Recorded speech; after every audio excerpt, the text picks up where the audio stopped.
Hello guys, welcome to cricket section.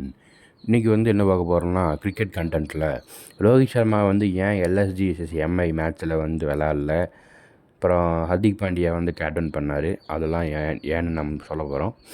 Rohit Sharma ஏன் விளாட்ல அப்படின்னு பார்த்தீங்கன்னா, ட்ரைனிங் செஷன் அப்போது அந்த மேட்ச் டேக்கு முந்தின நாள் இருக்கக்கூடிய ட்ரைனிங் செஷனில் ரோஹித் சர்மாவுக்கு நீல பால் பட்டு ஒரு இன்ஜுரி மாதிரி ஆன மாதிரி சொல்கிறாங்க. அது எந்த அளவுக்கு சிவியரான இன்ஜுரியா இல்லை 2 or 3 டேஸில் க்யூர் ஆகிற மாதிரியான இன்ஜுரியான்னு தெரியல.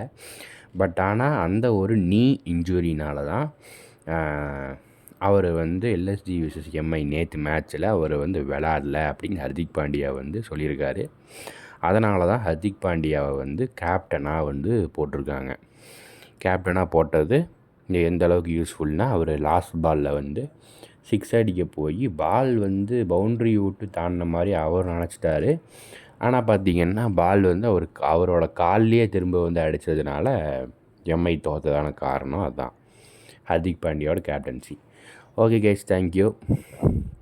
இந்த வீடியோ பிடிச்சி லைக் அண்ட் சப்ஸ்கிரைப் பண்ணுங்கள். கிரிக்கெட் ஓட செக்மெண்ட் பிடிச்சிருந்தாலும் லைக் அண்ட் சப்ஸ்கிரைப் பண்ணுங்கள்.